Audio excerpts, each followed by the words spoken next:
Ayan po. Siguro po i-wrap up natin. Okay lang po ba? Upang yung iba ay makita po yung ating mga pinag-aralan. Yan. Sana po ba tayo nahinto? Umpisahan natin, kuya, from the beginning. Hindi, patapos na tayo ngayon. So ngayon, siguro this is the last na po ng marriage na pagtuturo natin. At mayroong mga biblical passages which is makaka-relate po tayo sa mga sitwasyon natin bilang buhay mag-asawa. So yan po ang ating topic, marriage. Atin lang po. Taon ba yun? Paano ang on ito, kuya? Ayun. Ayan. So yan po ang mga picture ng weddings. Yan po ang kamay ni Ate Lisel at ni Kuya Ed. Ayan po, si Ate Jat at Kuya, wala si Ate. So we talk about the covenant of marriage. Covenant means our promise to our loved one. Hindi twice, hindi isa. Hindi dalawa. Isa lang dapat ang ating pinapangakuan. So that's our objectives. Yan po ang aming mga napag-aralan.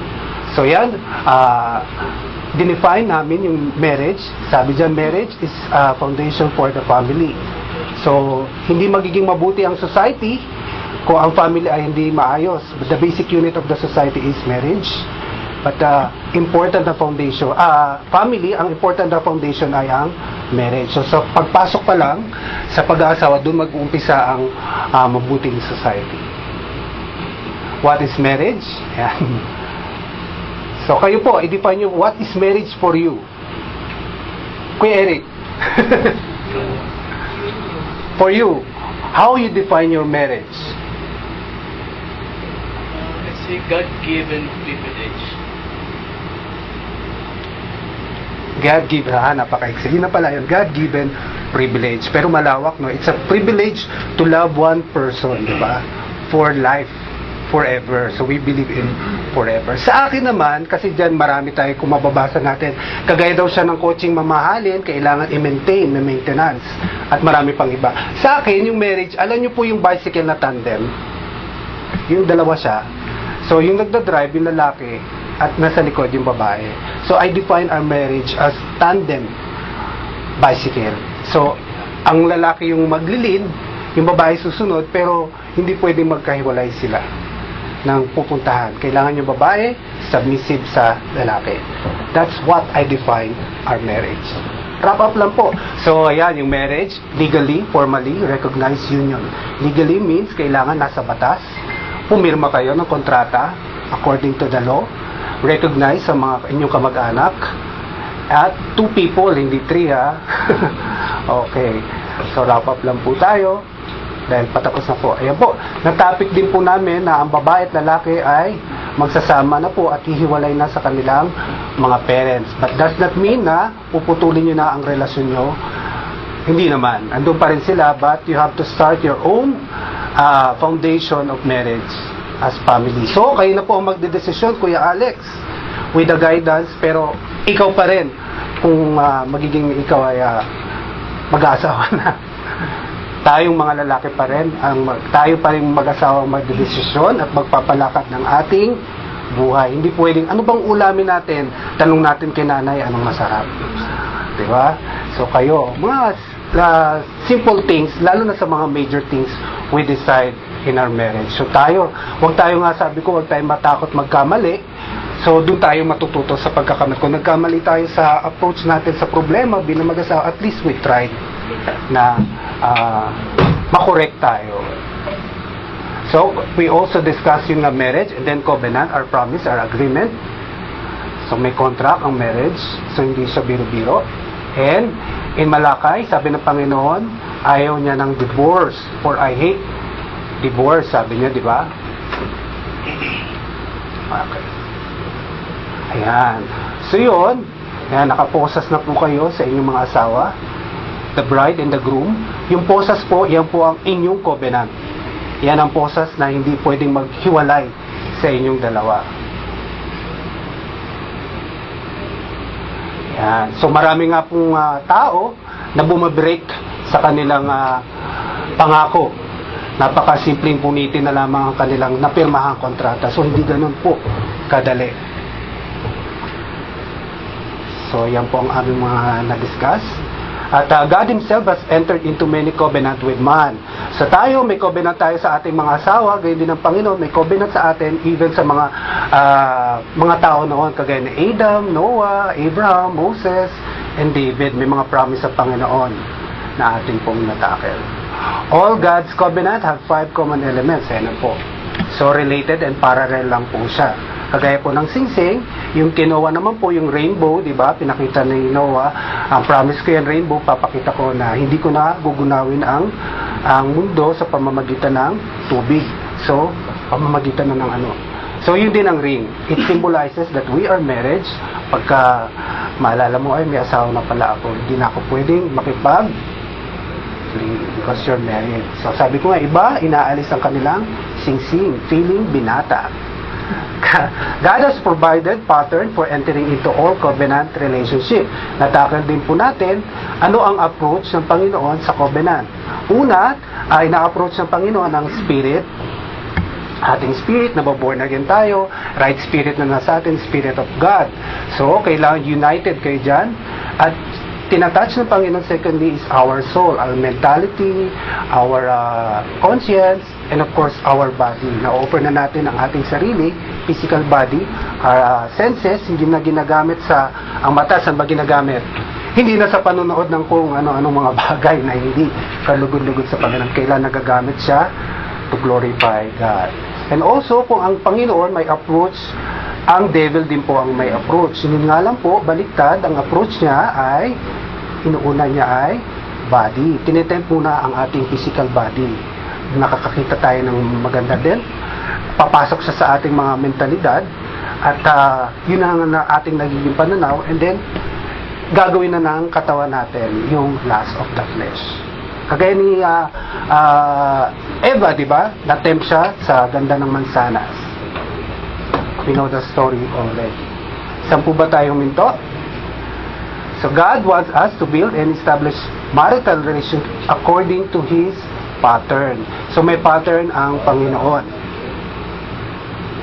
So we become one. So maganda daw po na ang mag-asawa ay nag-start as brother and sister in Christ. Yan. Magandang pundasyon yun. Before husband and wife or anything else, they are brothers and sister in Christ. Maganda no, girlfriend mo pa lang siya, magkasama na kayo sa church. So marami tayo dito, meron tayo dito mga kapatiran na nag-umpisa as brother and sister in Christ, and then husband and wife. Relationship that do not follow God's covenant pattern face problem. So yan, pag hindi tayo sumunod sa pattern ng Panginoon, tayo ay nasa maling direksyon. So sundin natin ang sinasabi ng Biblia patungo sa pag-aasawa ng maayos.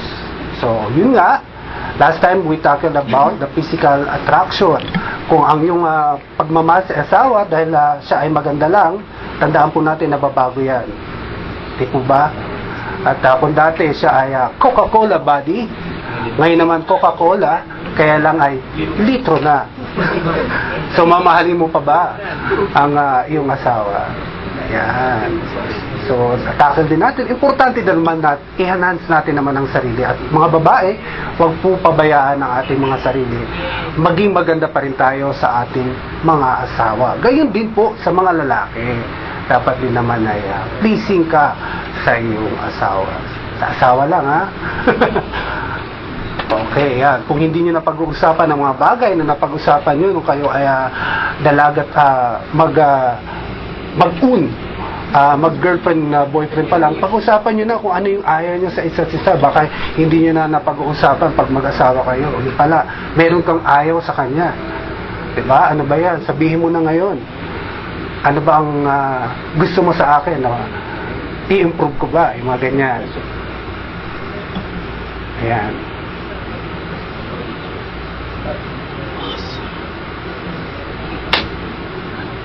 So, okay. I think dito po tayo unahin to. Tama po ba, kuya? Alam na alam ni kuya eh. Ano bang solusyon kapag meron na tayong mga problema sa ating mga asawa? Ayan. The solution to the problem is to repent and do what should have been done at first. Siyempre, solusyonan po natin yan. Sabi sa 1 Peter chapter 3 verse 7, mga asawang lalaki, likewise, husband, live with your wives in an understanding way, showing honor to the woman as the weaker vessel, since they are heirs with you of the grace of life, so that your prayers may not be hindered. So pag walang unawaan sa loob ng tahanan, apektado pati ang ating spiritual life. Hindi na tayo nakakapag-pray, nagagalit tayo sa ating asawa. Minsan pa nga cold war ang nangyayari, walang kibuan. Pati tuloy ang ating prayer, lalo na ang lalaki, ay hindi na nakapag-pray kasi mainit ang kanyang ulo. So apektado, wala ng guidance ng Holy Spirit sa loob ng tahanan. We must maintain peace between each other. Ano ba natin ma-maintain ang peace? Sabihin nyo nga sa boyfriend-girlfriend nyo, man, peace be with you. Yan. So, dapat peace ang ating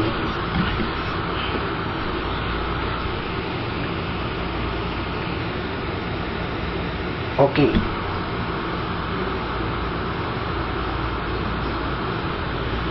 Ayon po sa aklat ng James chapter 5 verse 9. So how can we have peace with our, mali po ba yung font? At hindi natin mabasa. Ayon po sa James chapter 5 verse 9, do not grumble against one another, brethren. Ang other word for grumble is complain. Minsan, talagang hindi maiwasan sa mag-asawa ang nag-complain or nagsisisihan. Tama po ba? Minsan nagdadrive na lang, dito ka lumiko, hindi dito, hindi. At the end, nag-aaway. So kailangan i-maintain po natin ang peace. So minsan sa mga simpleng bagay, hindi na pag-uusapan, tumutungo sa gulo. Minsan ang ating asawang lalaki naman or babae ay harsh na makipagsalita. Kasi 'di ba pag mainit na ulo, bubuga na ang bibig at iba-iba na ang sinasabi. Ngunit ano pong sabi sa Proverbs chapter 15 verse 1? A gentle answer turns away wrath, but a harsh one stirs up anger. So lesson din po, wag daw po salubungin ang init ng ulo bilang mag-asawa. Kasi walang mangyayari, magbabangayan lang kayo. Salamat sa Diyos, hindi pa po kami humantong sa nagbabatuhan ng kaldero, nagbabatuhan ng pinggan, wala pa namang nababasag na pinggan. So, kasi kami, pagka medyo may misunderstanding, hindi naman po mawawala yan. It's normal na nagkakaroon talaga ng misunderstanding sa ating, especially sa ating asawa. Kahit nga sa kapatid, ka-church member, meron tayong misunderstanding. Yun nga lang, wag daw po nating salubungin ang galit. Kami ang ginagawa namin, tahimik, silent war. At the end, hanggang sa mag-explain. Mahirap kasi pagka nasabi mo na yung isang bagay na masakit sa iyong asawa. Dahil hindi mo rin sinasadya na masabi. Pero tatanim na yan sa utak ng asawa mo. Napakasakit. Wala na, parang hindi mo na mababawi. Basag na, kasi nasabi mo na yung hindi dapat mo sinabi. Dahil sa kapabayaan, dahil sa galit, sa udyok ng iyong salita. So mag-iingat tayo sa pagsasalita sa ibang tao, most especially sa ating asawa. Kasi pwedeng pagtanim siya ng sama ng loob or itanim niya, ganun pala ako, hanggang sa tumatakbo ang panahon, ang paniniwala niya sa sarili niya, yun, according sa sinabi mo. Alam na natin kung ano yung mga bibigat na mga bagay na pwede natin iparatang sa ating mga asawa. Ayan. Minsan, yung ganyang tahimik at hindi na pag-uusapan ng away, magwo-walk out si babae. Nangyayari. Yung nga silent war, cold war na nagawa. Lumilit ang mundo. Malaki ang bahay pero parang napakaliit. At kung minsan nga masakit nga na nakakapagsalita tayo ng hindi maganda sa ating mga asawa. How do you talk about your spouse behind their back in the presence of others? Na-experience ba natin to? Naikikwento ba natin yung asawa natin sa ibang tao? Nag-away kayo. So ang tendency, hahanap ka ng kakampi, which is your best friend. Or sometimes, sa church. Anong ba yung asawa ko? Ano ba ang right thing to do? Kayo munang mag-asawa ang mag-usap. Alam mo ba, ikaw, ganito ka. Or, pag-usap na kayo, ganun ba? Hindi muna ipaparating nyo sa ibang tao. Minsan nakakwento nyo pa na ganito siya, ganyan siya. Tandaan po natin, ang sinisiraan, pangit na salita, no? Sinisiraan natin, hindi lamang ang ating asawa. You are one flesh. Kung ang kasiraan niya, ang sabihin natin, baho niya, baho mo rin. Di po ba?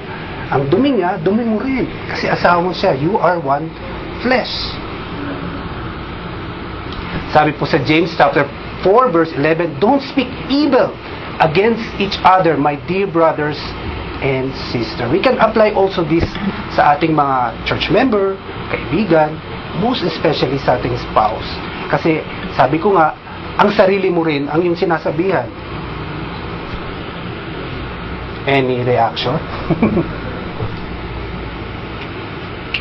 So let us stop criticizing one another, sabi ni Moffat. Kung magki-criticize po tayo, ano pong magandang criticism ibibigay po natin sa ating asawa? Positive criticism or constructive criticism. Yung makakapag-edify sa kanya, yung makakapag-build up, madedevelop siya. Hindi criticize mo, nagkamali, di ba? Ayan, kasi, di ba, paninisi. Ayan, tanong mo, ginawa mo, talagang ano ka? Mga ganun, parang cursing. Pangit talagang lumalabas sa atin bilang partner. Dapat hindi, Han, mas maganda ganito, baguhin natin na ganito. Kikriticize natin wherein madedevelop yung kanyang self-esteem, madedevelop yung kanyang spirituality. Hindi nag-criticize ka, madadown siya. Masasaktan siya. Although masakit, minsan tanggapin ang katotohanan, ngunit in a right way. Sabihin natin ng maayos. Na kung saan, agree siya. Oo nga no. Kasi pwedeng hindi. Mag-agree siya. Salita ka lang ng salita, criticize ka lang ng criticize, at the back, yung asawa mo, parang bata na. Di po ba? Hindi ka susundin. So ito po ay vice versa. Pwede natin gawin sa ating asawa babae at sa ating asawa lalaki. Sabi po sa Romans chapter 14 verse 13, therefore let us not judge one another anymore. So parang hinuhusgahan mo na ang iyong asawa. Much more, hinuhusgahan mo ang iyong sarili. Pag hinuhusgahan mo ang asawa mo, ganyan yan napakaano yan. Babounce back sa atin. Kasi we are one flesh.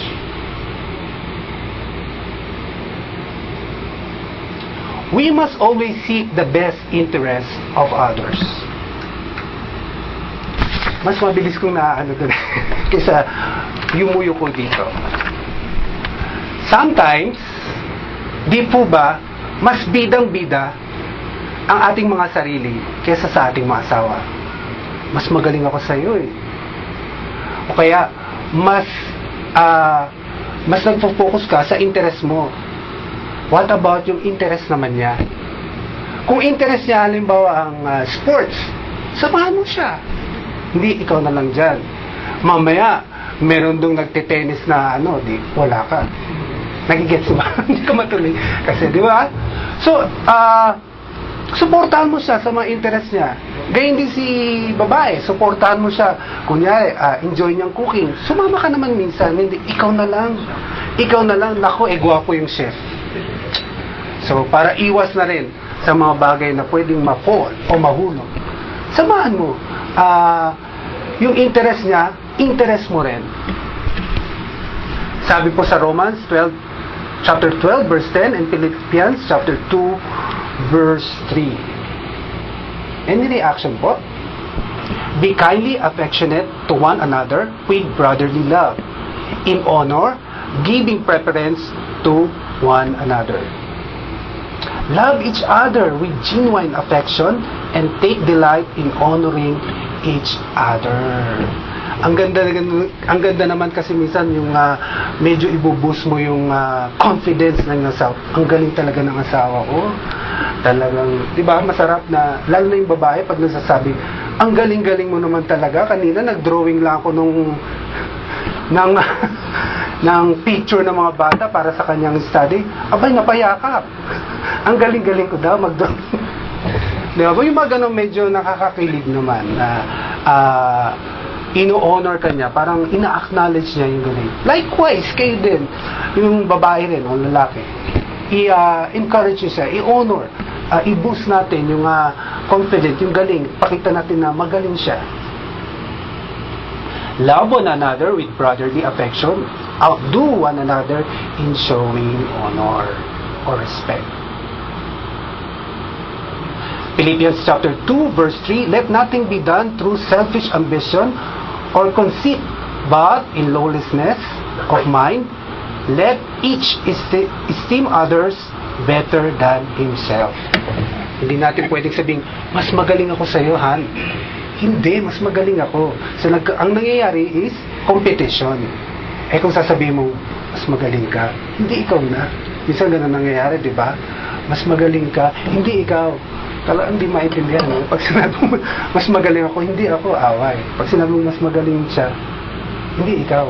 Pero mas magandang gano'n na, hindi, mas magaling ka. Kagaya rin sa tinuturo ng Panginoon, huwag natin sabihin na, ay, mas magaling na ako dyan kaysa sa kanila. Wag. Let us be always humble what we have.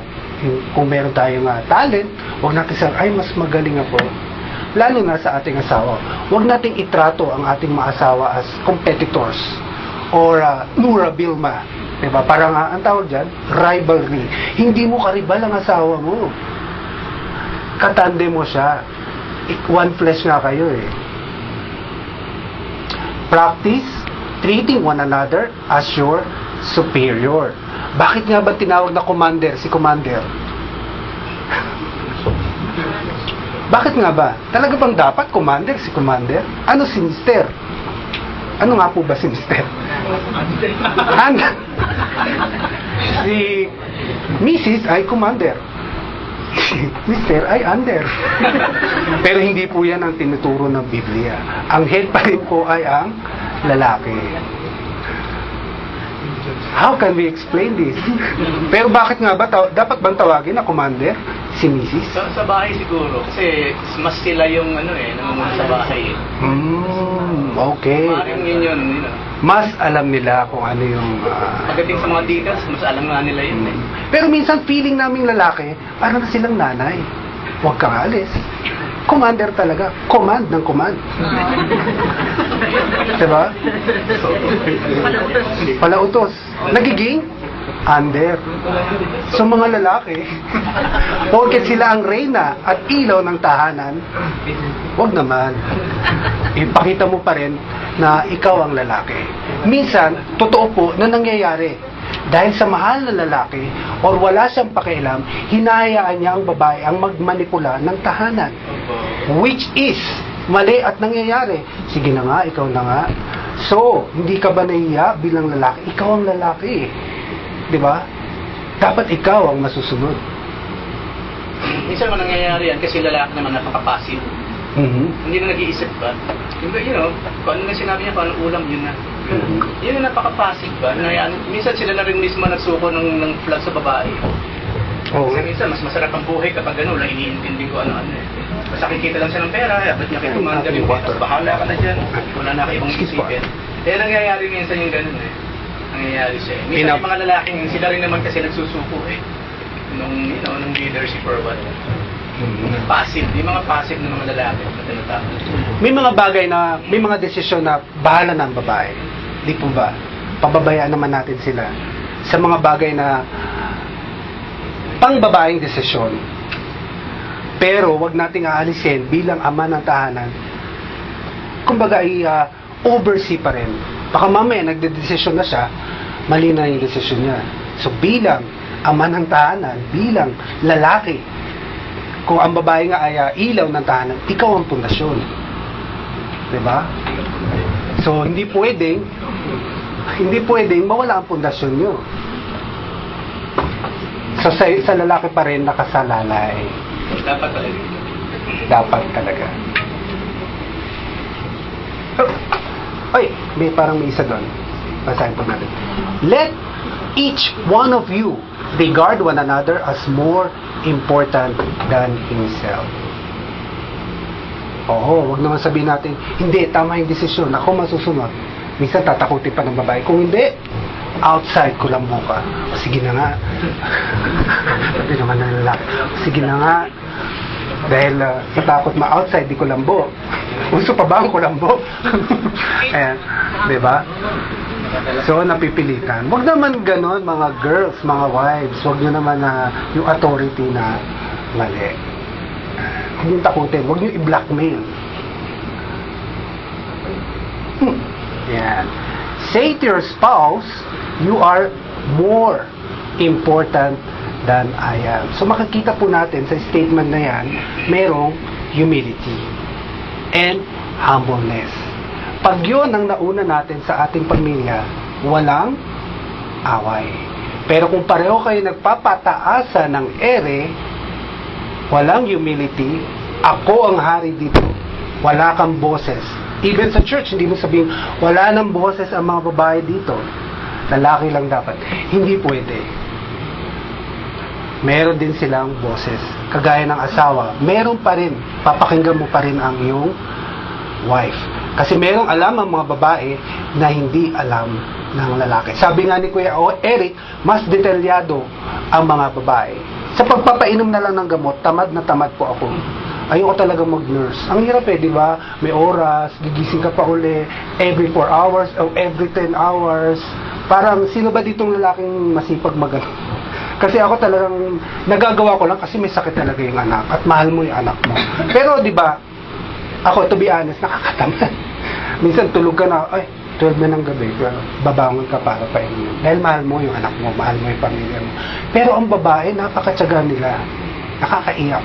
Si Ate Lizelle, ang tyaga-tyaga niya talagang magpa-inom. At tatawag pa, painumin mo.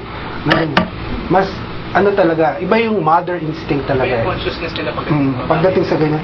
Kahit na pagod na, talagang, tayo nga, lalaki, pagod na. Pagod ako. Mas physically ako. Tulog na ako. Tama po? Sila talagang, iba pala ang nanay. Diba? Yung haplos. Saka sila may thermometer. Kompleto, oo nga. Hindi pa nakontento siya sa yung mercury. Ano pa? Digital ba natin? Diba? Mas accurate daw. Ang dami naman thermometer nito. Hindi nga baka yung bata. Okay naman siya. Hindi malilipo or, tinignan lang Kuya? Siguro po yung dahilan kung bakit ang mga anak Mas malapit. nanay yung tinatawag nila. Oo nga. Inay! Pag natatakot, no? Inay ko po! Parang Diba? yung isang sundalo na namatay. Hanggang nung malapit na siya nanay niya. Na. Kasi yung care. Oh.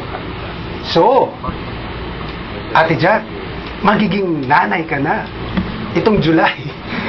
So, yan. So, napaka caring. At hindi naman niya mawawala kay Ate Jack. We must look for ways of serving each other. How do you serve yung husband and wife? Lalo na yung lalaki dumating na. Pag nag-serve ka raw, dapat with love. Dumating si lalaki. Hindi mo lang tinanong. Worse, di ba? Hindi mo lang tinanong, tutulog lang yung babae. Okay lang, naiintindihan mo kung pagod at naiintindihan mo. Pero nagluto. Pero minsan, hindi mo na hinainan. Hinainan mo, padabog pa. Kumain ka na. Di ba? Sinong gaganahan naman nun? Di ba? So, pagka darating si lalaki or si babae, kasi iba na rin yung panahon ngayon, di ba? Minsan yung babae naman ang nag-work, si lalaki ang nauna umuwi sa bahay, lalo na dito sa Saudi. Hainan mo with love, hindi yung patabog. Na nagbigay ka na ng love hindi pa 100%, hindi mo pa nilambingan. Diba? As brothers and sisters in Christ, we are to serve one another in love. So lahat ng ginagawa natin dapat with love. Masarap daw ang luto kapag ito ay may ingredients ng love. Ayon sa napanood kong Korean telenovela. Di ba sabi nila, naku, may ingredients. Oo, may ingredients. Ano bang telenovela yun? May love. Pero daw pag nagluluto ka ng galit, kahit na magaling kang chef, hindi daw nagiging masarap. Kasi galit ka, nasobrahan yung pepper. So, hindi nagiging... Pero kung inspired ka, ito para sa love ko, sasarap kahit di ka magaling magluto. Or sa Ate Edith. Ano ba? Namiss ko si Ate Edith eh. True love, serve one another. Kaya po ba to bago tayo pumasok sa covenant ng marriage, lalo na sa mga mag-asawa? Love talaga, ha? Baka mamaya pagpagod na, nawawala na yung love, nawawala na yung commitment. As brothers and sisters in Christ, we are to clothe ourselves with the approach of humility. Gaya ng sabi ko, kailangan magpakumbaba yung isa. Kasi kung magmamataas at magmamataas, walang mangyayari. Paggulo lang sa bahay. Yes, all of you be submissive to one another and be clothed with humility. Yeah, all of you gird yourselves with humility and serve one another. Indeed, you must all put on the apron of humility to serve one another. It is applied sa church. It is applied most especially sa ating may bahay, sa ating spouse. Diba? Maganda naman na nagsiserve ka with humility. Hindi nga tayo ay nagmamataas. Any question or reactions?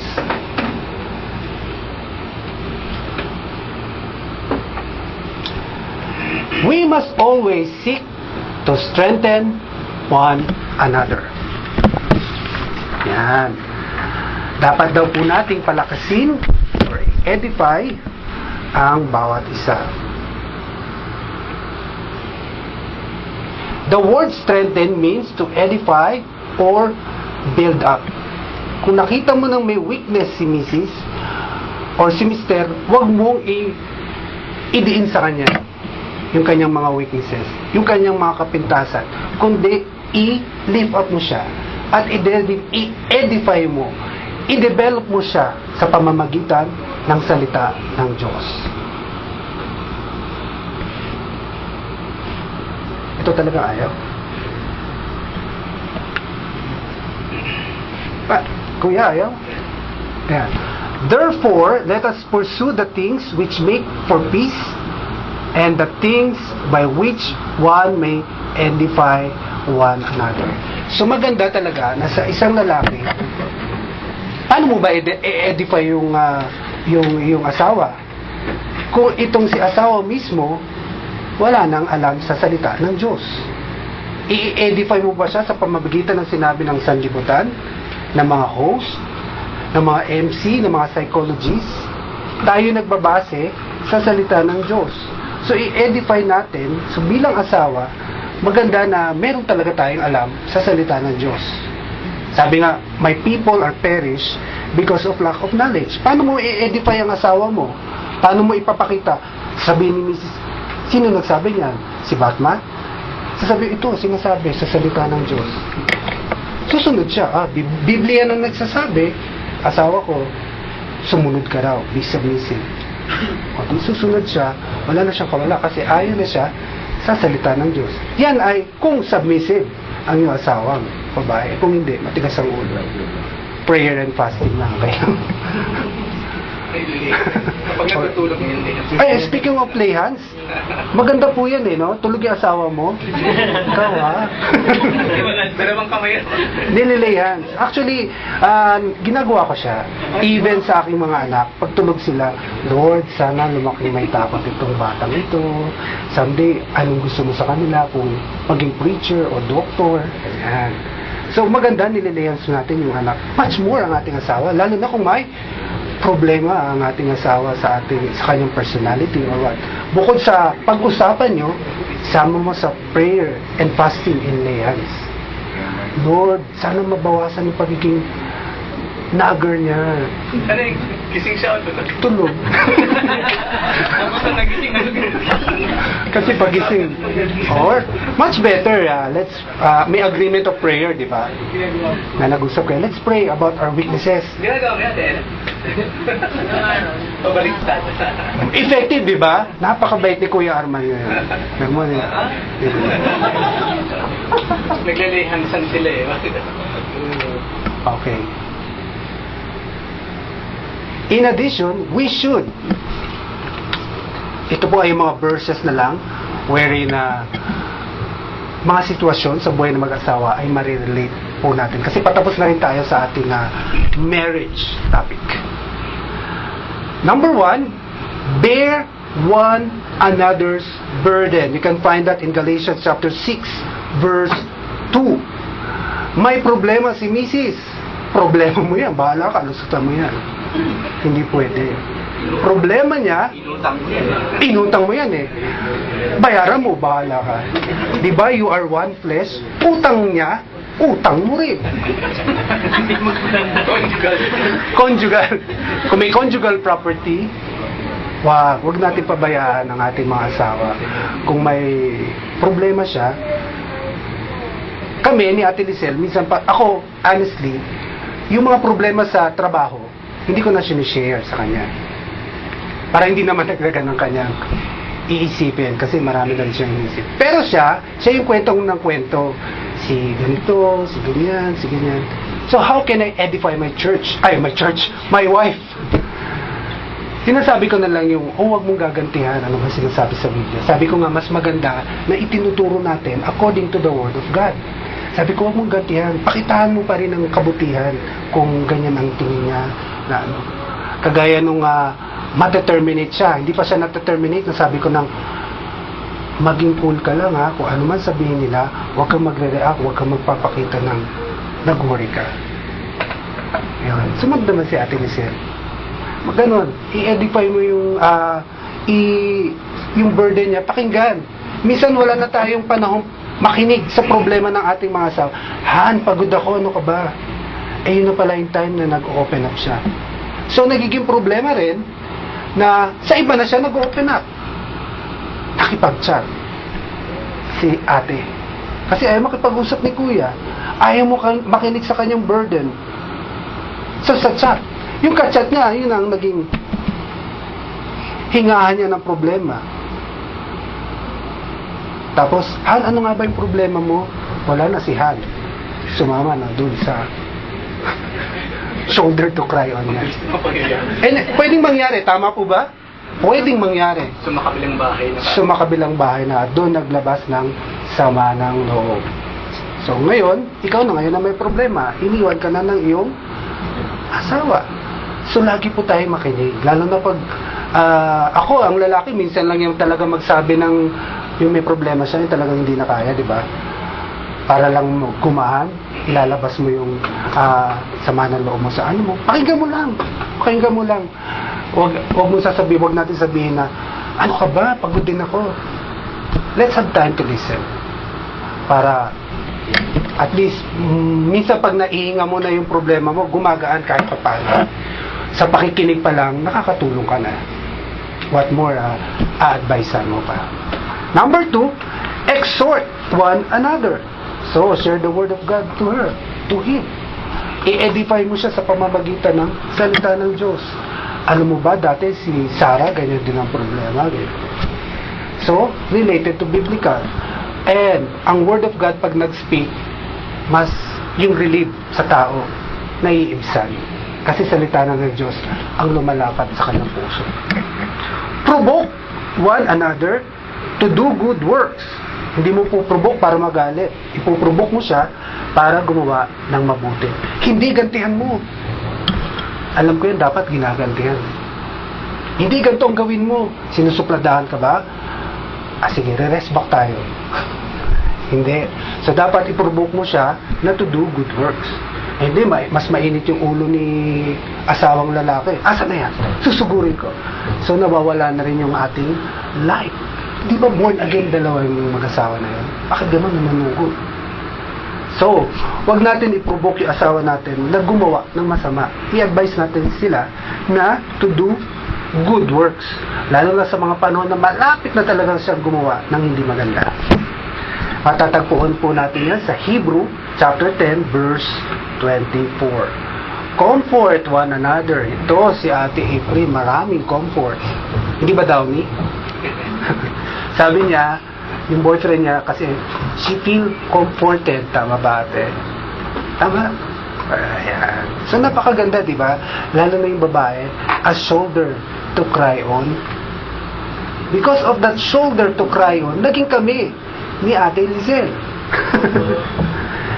Kasi may problema siya dun sa kanyang past relationship. Ako naman yung kaibigang nakikinig sa kanya. So at the end, kami pala. Although alam niya na may nililigawan akong iba. Dahil sa pakikinig ko ng kanyang problema, yun, kami ay nag-develop. Hindi ka pa naiintindihan mo. Hindi nga ganyan klase ng galit. At hindi ko siya na inudyok, nakalimutan mo na yan. Ako na lang. Hindi ko siya inudyok na gano'n. Ang gandang advice yun. Ang sinabi ko sa niya, pag-pray nyo, kung talagang kayo. Yan. Hindi pa ako nanliligaw nun, kasi friends lang kami. At meron akong pinagpipray din nun sa church nun, na which is hindi nga naging kami dahil hindi talaga kalooban ng Panginoon. Yung pala, nandun lang sa tabi-tabi ang kalooban ng Panginoon. At ang mas maganda, yung tabi-tabi niyan, hindi talaga tabi-tabi.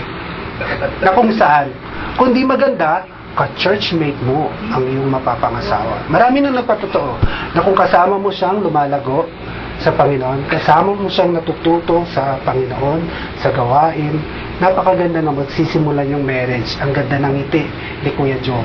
Ayan. May ka mag-grow sa faith. Dalawa kayo mag-grow sa faith, diba? Together with the Lord.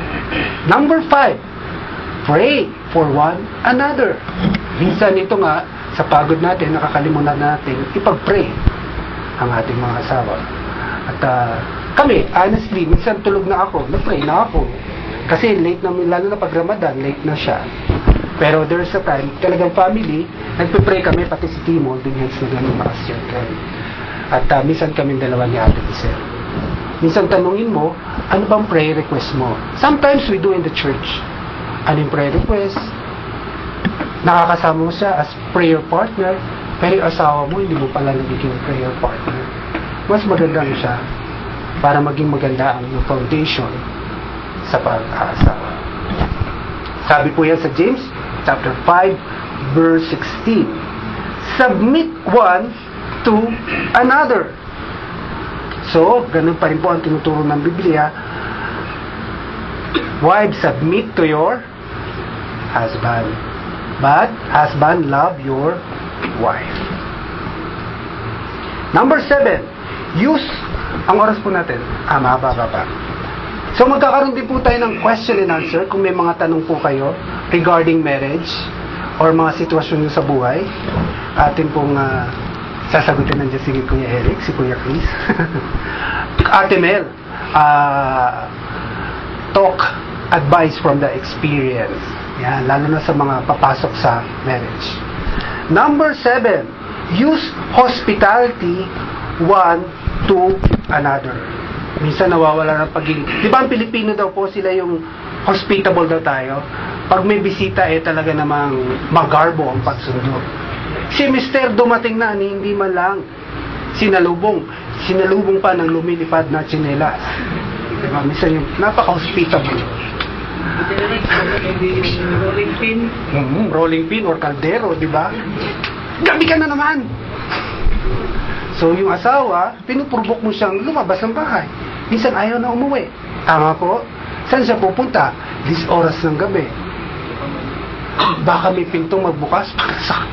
So, inuudyokan mo siyang magkasala o gumawa ng kasalanan.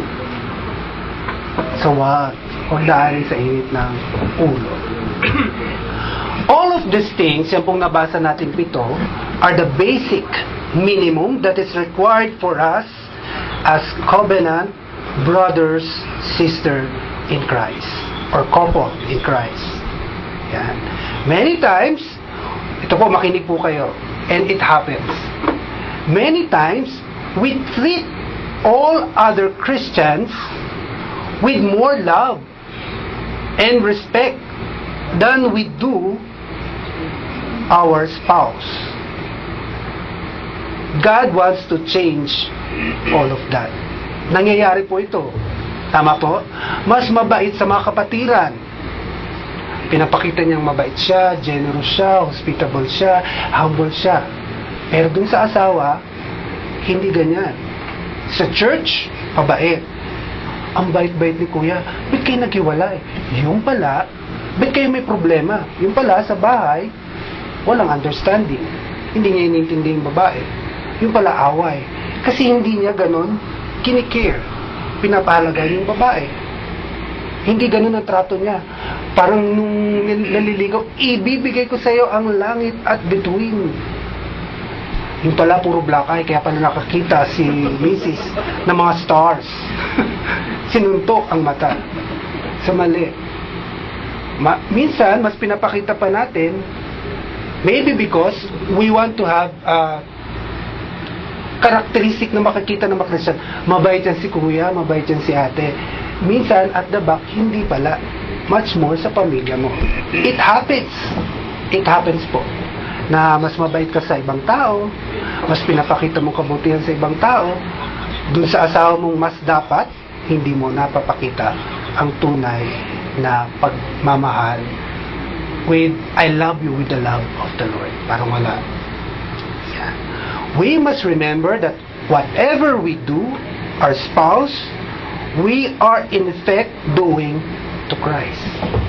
Kung sinisiraan mo ang asawa mo, kinikriticize mo, sinasaktan mo, ginagawa mo yan sa Panginoon. Hindi lang sa sarili mo as one flesh, kundi ginagawa mo yan sa Panginoong Diyos. Diba? O,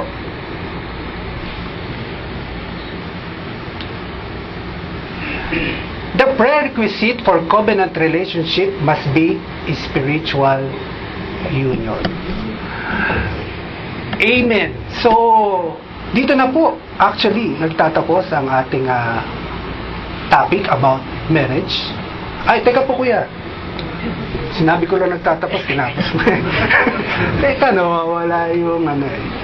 At natapos na po yung love. Marami po ba kayo natutunan sa love? So, kailangan hindi siya infatuation bago pumasok. Asan si Kuya Rodmark? Pag may nakita tayong maganda, in love na tayo. Hindi po, ating pong suriin ang ating... Ayun! Kala ko wala siya eh. Yan. So, pag may nakikita tayong gwapo, maganda, hindi ibig sabihin na love na yon. Let's check ourselves. Paano kung hindi na siya ganun kaganda? Mahal mo pa ba? So, dapat love. And of course, sa courtship, doon yung makikita at makikilala ang tao. At sa courtship, pwede pa kayong mag-back out. Sorry sa word, stupid ng mga runaway bride, di ba? Sa akin kasi bakit hindi pa siya nag-isip? Bakit kailangan pa may maganong eksena? O pampelikula lang talaga yung runaway bride. Di ba? Bakit hindi pa niya pinag-isipan? Sa courtship para makikita mo na the way na sumubo ito, ay hindi ko to kaya mahalin. Sa pananamit pa lang, masasabi mo na hindi ko na siya kaya talagang mahalin. Itigil na natin to. Doon pa lang, ihinto mo na sa courtship bago kayo pumasok sa marriage. Hindi, may nangyari na, nagkasubuan na. So you start marriage in a wrong way.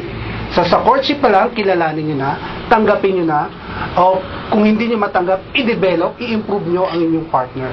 So bago kayo pumasok sa marriage, ay maganda ang inyong simula. Any question po regarding love, courtship, and marriage? Parang hindi na po kayo makapagsalita. Kayo po ba ay natakot ng mag-asawa? Sa courtship kasi parang hindi mo muna makikita talagang totoo mo siya. Kasi kahit ang lalaki, wala namang ipakikita ang hindi maganda yun sa Courtship. unless sa wrong path niya, pipili ko na lang. Physically pa lang. Yung bad boy na. Physically pa lang, preparation talagang ang bango-bango mo na eh. Physically pa lang. Tapos lahat ng, sabihin na natin talagang plastic, no? So dapat maging genuine tayo sa, minsan maganda, ito ako eh. So, mamahalin mo pa ba ako kahit na kung kumain ako yun. Kaya Ate, Sa courtship po, madalas, babae at lalaki, during the courtship, they put their best foot forward na nagpapakita ni girl o ni boy ng magagandang mga characters nila. Kaya maganda kung mahabang courtship kasi as it takes time, habang tumatagal, makikilala mo yung isang tao. may ibang ugali niya, lalabas at lalabas. How long po ang mahabang courtship? 10 years. 10 years. Pwede naman. Pero actually, pag meron ka nang nakikita, mas maganda kasi talaga sa church eh, makikita mo na ang kanyang dedication, commitment sa God. Doon pa lang nakikita mo na eh. So, maganda i-consider na. Parang sa iba, sa yung mga lalaki, minsan, tumitingin sa mga, vice versa, sa lalaki, sa babae, tumitingin sa minsan, maganda man namin, maliit na, pero minsan may tumitingin sa kuko. Mitikuloso ang tawag doon. Hindi, makikita mo siya kung galing siya, kung nagpapanggap lang siya na malinis siya, pero makikita mo, makikita ka mo siya. So, lalabas at lalabas pa rin. Hindi pa lang malinis. Sagana sa Dinadaan sa damit. So, maganda talaga na ipakita na natin yung ating sarili. Kumbaga nga sa doktor, ipakita mo kung ano yung sakit mo.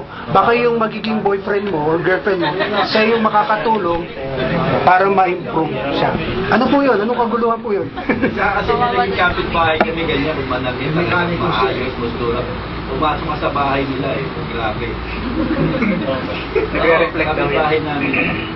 Kaya minsan magka napapad na dadaanan yung makikita mo yung Pero maano siya manamit, talagang mustura talaga. Hindi. Kapit talaga.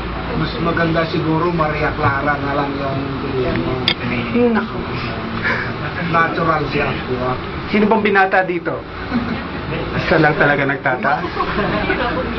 Okay po ba sa inyo ang Maria Clara? Not siguro, actually, kuya, binata ka pala. Sino ba talaga ang binata dito? Ayan, tandaan nyo. Ayan.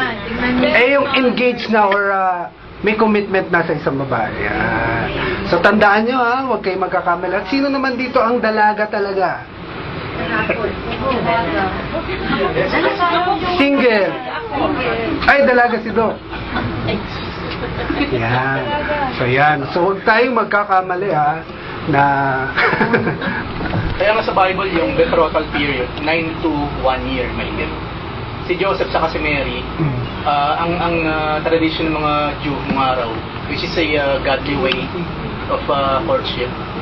Para na rin talaga sila mag-asawa dun sa 9 months to 1 year na yun. Pero, of course, walang sex. Walang. Pero namumuhay na sila in enough proximity. Nakikita ko paano silang kumilos sa loob ng bahay, paano magtrabaho, yung ugali talaga nakikita na. Yun ang kahalagahan ng meron talagang merong betrothal period. Kung maglaan kayo ng few months na nagkasama talaga kayo, nakakita talaga kayo ng tunay ninyong pagkatao bago kayo humantong doon. Tapos dun sa 9 to 1 year na yon, sa biblical tradition, talagang hindi ka na rin tatanggap ng, kung babae ka, wala nang ibang suitor. Yung lalaki, wala ka na rin ibang Committed ka niligawan. na dun sa... Kasi yung commitment na yon, kasi on the way na kayo sa altar, let's say. Pero kaya 9 to 1 year mahigit, para makita naman yung tunay na pagkatao. No? And of course, sa parte ng babae, kasama na dun yung purity, na talagang malinis siya. And of course, sa lalaki, ganun din. Yung purity of the heart or what. Pero wag magkakamali po na yung maglilipin muna kami ha. Hindi. Parang hindi Ano po yun. sila, nasa close proximity lang. Okay. So, sa panahon ngayon, magandang gawin, bakit hindi ka pumunta sa bahay nila? Makipag-mingle ka sa family nila. Maging close ka sa nanay niya. Pero uwi. Huwag mo nang hintayin na latagan ka ng... Ako nalatagan talaga ako ng banig eh. Pero doon ka naman sa sa labas. sa labas pinatulog sa garahe. Naglatag kasi ng panig, isa ibig sabihin, Oo. pinauuwi ko na. Kasi matutulog na sila eh. Yan ang ibig ko sabihin. Ayaw mo pa kasing umalis, kaya naglatag na sila ng bahay. Opo. Mas maganda dating mo pa na yung malapit na tanghalian sa hapunan. Ayan. So siya ay Chinese. So pag manliligaw ka, at dalawang kain pa yun, no, kuya? May merienda ba yan? Para din daw lugi ang biyahe. So always take time, mga kapatid, lalo ng mga lalaki. Ganun eh. Mag-take time tayo na maging close sa kanyang pamilya kasi hindi lang yung babae ang tatanggapin mo. Pati yung kanyang nanay, tatay, pati tuta, kailangan mahalin mo. Si Ate Lisel, binigyan ko ng pusa eh. Yan, talagang pati yun, mamahalin mo. Kahit lahat ng aspeto sa mamahalin mong tao, mahalin mo lahat talaga. Even yung kanyang mga kapintasan, hindi naman mahalin. I-correct mo, improve mo. Okay, any question po?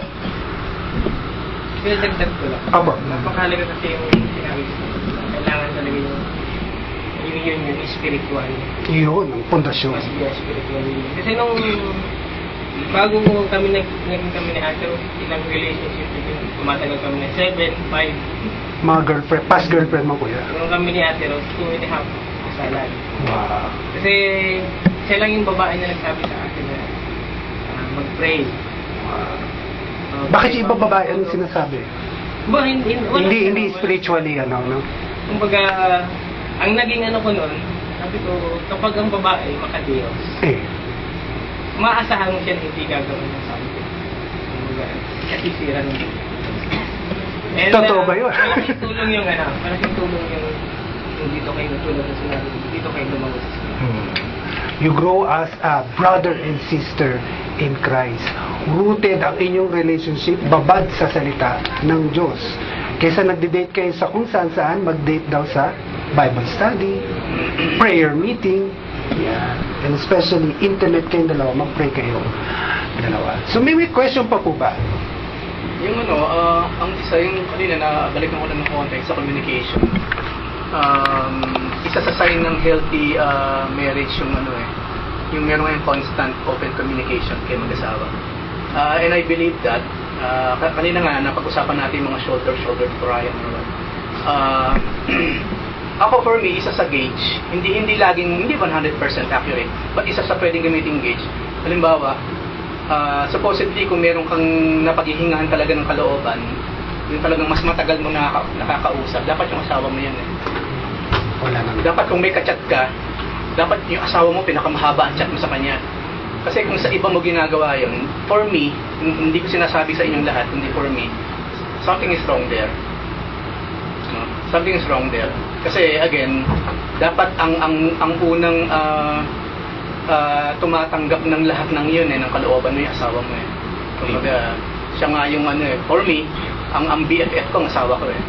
Wala na ako ibang best friend eh, asawa ko lang talaga. So, at paminsan-minsan naghahanap sila syempre. Kasi, especially kung nakikita mo yung mga post mo dyan, yung mga dami-dami mong sinasabi kung kani-kanino, tapos patungkol sa kanila, wala. Patungkol sa anak mo, wala. Patungkol sa kanyang asawa mo, wala.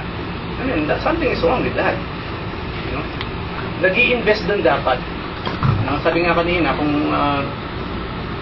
ang bait-bait mo sa mga kapatiran, pagdating sa sarili mong asawa, hindi ka naman ganun, that's wrong. That's totally wrong. Kapag kausap mo itong taong to, inaabot kayong 2 oras, pag asawa mo kausap mo, 5 minutes is enough. Something is wrong with that. No? Something is wrong with that. So if I were you, i-gauge niyo yung mga sarili ninyo, sino ang mas matagal niyong kausap? Kapatiran o asawa niyo? Anak na iba o sarili ninyong anak? Something is wrong kapag hindi ganun mga kapatid. No?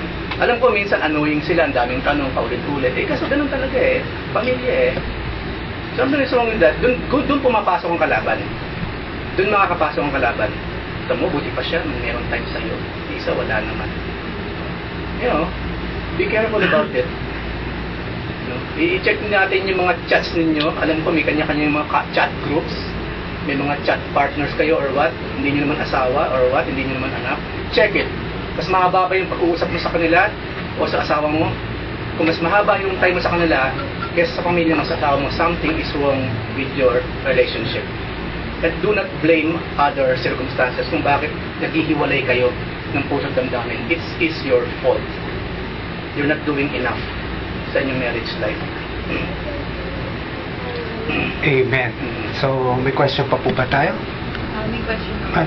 Paano po yung halimbawa single mother or single baga, yung single mother and father, paano approach yun?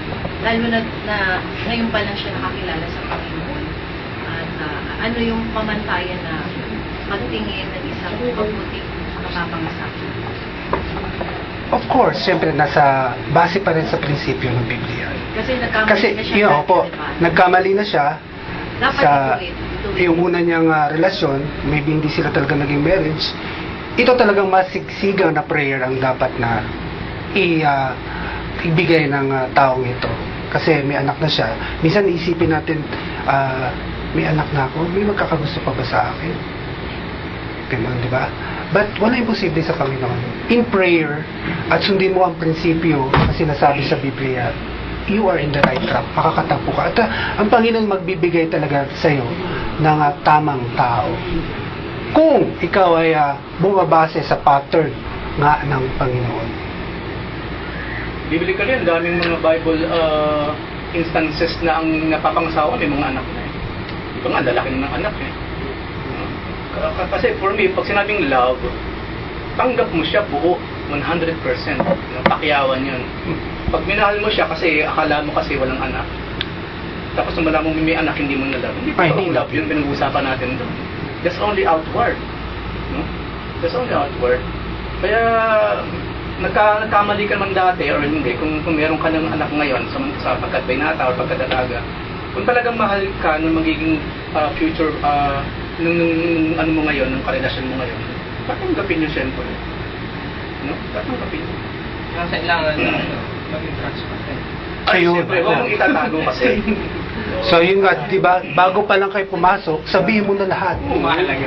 Ito ako ito may anak na ako. Doon siguro may papasok na problema kapag ayan na, biglang ayan. Doon din po natetest, no, kung mamahalin ka pa niya in spite of your past. Ang mga anak kasi pinagmamalaki. Kahit naging anak mo yun sa pagkabinata, sa pagkakamali or what, anak mo yan eh, dapat pinagmamalaki mo siya. Huwag mo itago. Tama po. Children are, treasure from the Lord eh. Treasure us. Regalo siya mula sa Panginoon. Yung regalo, tinago mo at idininay mo ang regalo. Yan. Ayaw niya noon, may asawa na siya, may anak agad. Et, Sabihin ka agad, kung meron kang anak sa pagkabinata o pagkadala, sabihin mo na kaagad. Para yung tao. Be honest. Sa simula pa lang dapat ginagawa na yun. Kasi maaaring, kapag nasabi mo sa gitna na or kung kailan nahulog na yung loob ko sa'yo sa kung sinabi, parang betrayal kasi yun eh. Yun ang masakit. Hindi mo siya masisisi. tapos nalaman pa niya, no, Kuya Eric, sa ibang tao. Yun pa. So basag ang iyong honesty. Sa ito pala, magdududa na yung partner mo, hindi to honest. Kasi in the first place, hindi niya na inamin. So basag, sira ang Pilipino, ganun eh. honesty. Pero sa iba hindi eh. No? Hindi ko sinasabing kasi sanay na sila na may anak sa pagkadilag at pagkabinata. It doesn't make any fuss or what. Pero maaaring sa kultura kasi natin ganun din, kinahihiya, ano? Pero hindi dapat eh. Kung especially kung nakaraan na yun eh. Tapos na yung panahon yun, kumbaga bumabangon ka na nga ulit eh. Yun yung dapat ko yan, Oo. changes sa buhay. Mm. Kasi kung yung nagkamalin ka na noon, dapat baguhin mo na ngayon para makatagpo ka ng tama. Bumabangon ka na. So, iba na yung yung way ng ano. Kasi Fresh kung ka na nagkamali, huwag ka na pumunta sa Huwag mo nang ulitin Oo. yung pagkakamali dati. So be honest. There is a song at ni Don Moe na gusto ko po sanang awitin natin. Gusto kong sana invite yung asawa ko dito. And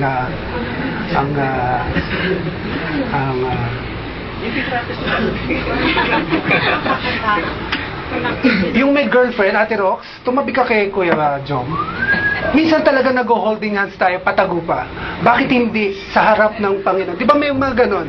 Pag girlfriend, boyfriend, hindi ko sinasabing sila po patago or ano. Bakit not in front Not in front of God. Si Alexander. Oli ka, aking asawa. Wala si Kenneth, sayang. Doon po sa mga may asawa, i-hold hands niyo po ang inyong asawa. At kung wala po dito, ay inyo pong ipag-pray. At Sila... this is, ano po, Alexander. si Kuya, Ate Erina, si Ate, ay, Ayan, tinatawagan niya. ayan. So, this is, sabi po natin, pinag-aralan natin, commitment natin, ang ating mong marriage promise to God. Bakit hindi natin sa harap ng Panginoon mangako tayo na itong babaeng ito ay mamahalin natin as long as we live. Si Kuya Eric, pagpipray niya ang kanyang asawa, si Kuya Chris, kayo, yung mga papasok na sa marriage, pag-pray nyo, ito, Lord, together, Lord, maglilingkod kami sa iyo. Yung awitin po ni Don Moen, alam ko, paborito to ni Kuya Chris. Sabi, di ba, 2 hands, 1 heart. Actually, hindi lang 2 hands, magiging talagang 4. Bilhin mo itong 4 na kamay na ito, maglilingkod sa Panginoon. Sama kayong dalawa na maglilingkod sa Panginoon.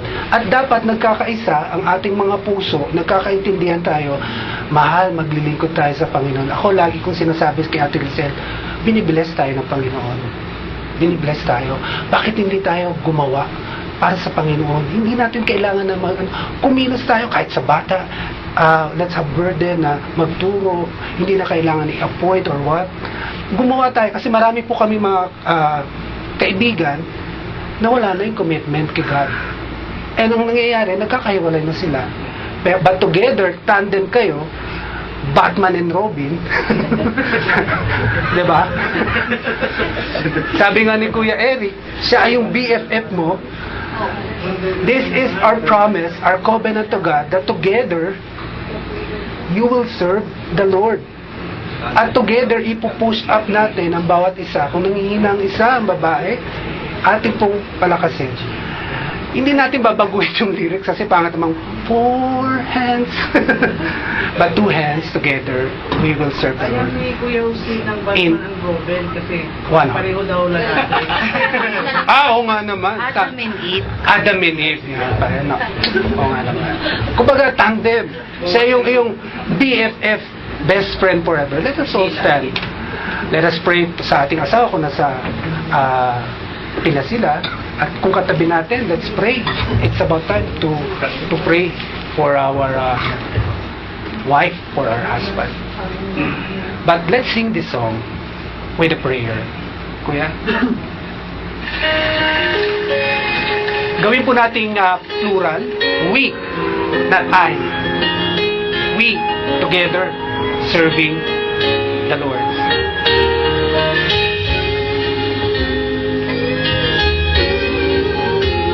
Yes, Lord. Thank you, Lord. Salamat po sa gift ng asawa, Lord. Sila po ang tumutulong sa amin. What can I give? What can I bring that would be pleasing to my King? Let's change po we, I'll together. give my heart, We give. not just a part. I'm lifting out my everything when it's all I have to offer, and it's all I have to give. Two hands, one life, one life to offer you. Two hands, one heart, that's what I give to you. Use us. Use us today. You say today, I know you can. Lord, I surrender to your plan. Well, you made this heart, you made these hands. Take me and use me as I am. But it's all I have to offer, and it's all I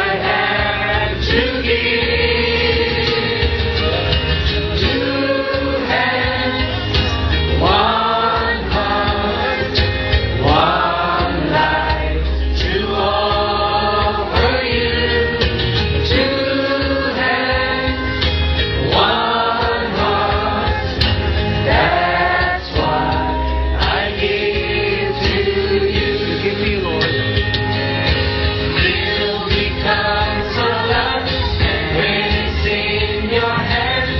Take me and make me more like you. It may not seem like much, but with the Master's touch, I know that I'll be more like you. Oh yes, I will. I have two hands, one heart, one life to offer you. Two hands, one heart, that's what I give to you. I have two hands, one heart, one life to offer you. Two hands, one heart, that's what I give to you. That's what I give to you.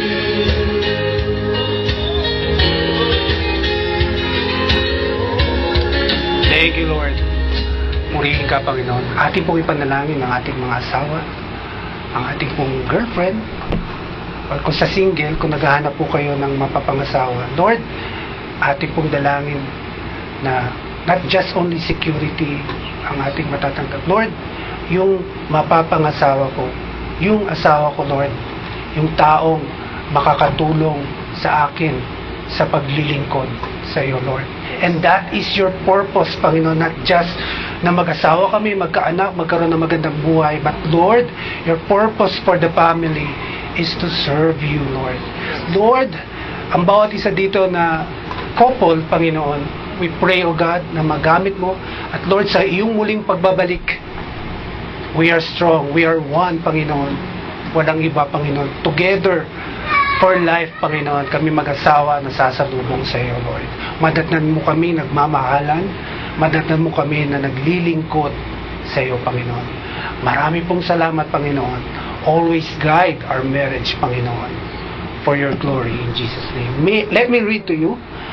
Now may the God who gives the power of patience, endurance, and who supplies encouragement grant you to live in such mutual harmony and such full sympathy with one another, in accord with Christ Jesus, that together you may, with united hearts and one voice, praise and glorify the God and Father of our Lord Jesus Christ, which is our Messiah. Amen po. Maraming salamat. Praise God.